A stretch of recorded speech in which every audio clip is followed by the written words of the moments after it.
করলে 7টা মানুষকে কবর আযাব থেকে বাঁচিয়ে দিবেন। এখন যতটুকু আসলাম এতটুকু আজকে শেষ থাকবে। 7 শ্রেণীর মানুষদেরকে গতবারে বলছিলাম 7 শ্রেণীর মানুষ আসল নিচে ছায়া পাবে, এটা গত জুমায় মনে হয় বলেছিলাম। আজকের জুমায় বলবো 7 শ্রেণীর মানুষকে কবরের মধ্যে আযাব দিবে না। একে একে 1 নম্বর হচ্ছে যারা ইসলামী রাষ্ট্র যেটা থাকবে এই রাষ্ট্রকে পাহারা দেবে, এই ভূখণ্ডকে। যেমন আমাদের বিজিবি আছে, বিডিআর আছে, তারা কষ্ট করে মেহনত করে তারা দেশটাকে পাহারা দিচ্ছে। ওই 1 নম্বর ওনাদেরকে আল্লাহ তাআলা কবরের মধ্যে আযাব দিবে না। 2 নম্বর হলো আল্লাহর রাস্তায় যারা জিহাদ করতে গিয়ে শহীদ হবেন, আল্লাহ তাআলা তার ওই কবরের মধ্যে যে আযাব চলবে, ফিতনা চলবে, এই ফিতনা থেকে আযাব থেকে আল্লাহ বাঁচিয়ে দিবেন। 3 নম্বর হচ্ছে যারা নিয়মিত সূরাতুল মুলুক তেলাওয়াত করে। সূরা মুলুক, তাবারাকাল্লাযী বিয়াদিহিল মুলকু ওয়া হুয়া আলা কুল্লি শাইইন কাদির, আল্লাযী খালাকাল মাউত ওয়াল হায়াত। মত তিনি দান করলেন, হায়াতও তিনি দান করলেন। লিয়াবলুয়াকুম আইয়ুকুম আহসানু আমালা। আকসারও বলে নাই, কার আমল কতটুকু বলে নাই, কার আমল সুন্দর হবে, কার আমল বেশি তাকওয়া থাকবে।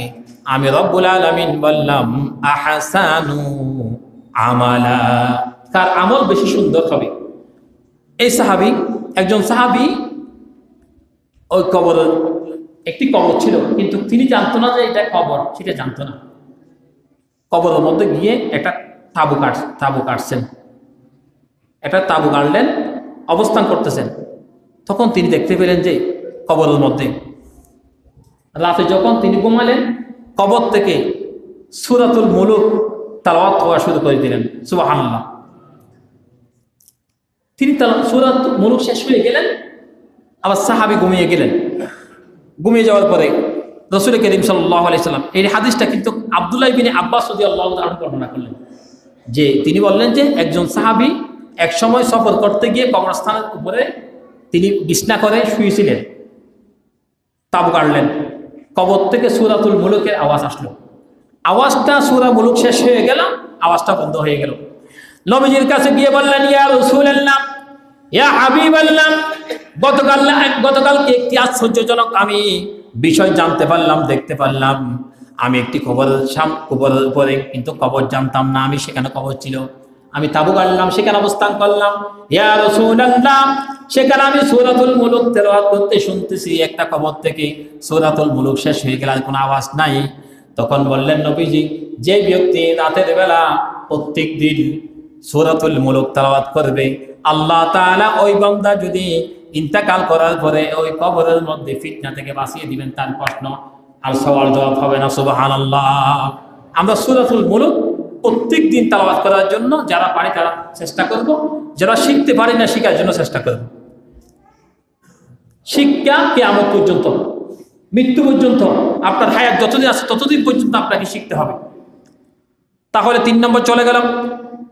4 নম্বর হচ্ছে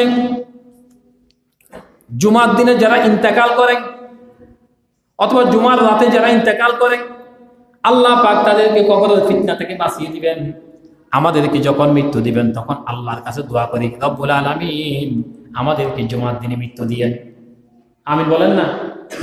জুমার দিনে মৃত্যু, এটা বহুত বড় নিয়ামত। যে 7টা কথা বললাম আপনাদেরকে, এত বড় কথা শোনার পরেও আপনাদের কি মনের মধ্যে একটু মহাব্বত আসতেছে না যে আমি জুমার দিন আমার ইন্তেকালটা হোক, কবর আযাবটা না হোক?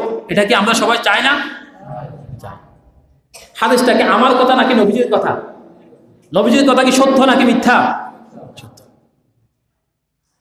5 নম্বর হচ্ছে পেটের মধ্যে যদি ব্যথায় যদি কেউ আক্রান্ত হয়ে ইন্তেকাল করেন, আল্লাহ পাক তাদেরকে, ওই ব্যক্তিদেরকে, ওই ব্যক্তি নারী হোক পুরুষ হোক, হাদিসগুলি কিন্তু নারীদের জন্য এবং পুরুষের জন্য, উভয়ের জন্য।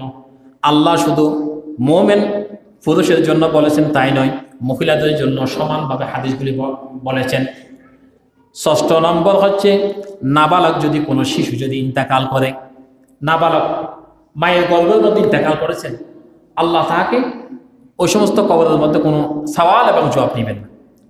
সপ্তম নম্বর হচ্ছে যদি কোনো পাগল থাকে, বোবা থাকে, মানুষ যদি বোবা থাকে, পাগল থাকে, আল্লাহ পাক তাকে ইন্তেকাল করলে তার কোনো সওয়াল জবাব নিবে না, যেহেতু সেই জুবান দিয়ে কোনো গুনাহ করে না। সব থেকে জুবান দিয়ে গুনাহটা বেশি হয় মানুষের। তো যত পাপ করি, নাফরমানি করি, সমস্ত কিছু নাফরমানির জন্য আগে জুবানটা কাজ করে, জিহ্বাটা কাজ করে। এই জন্য নবী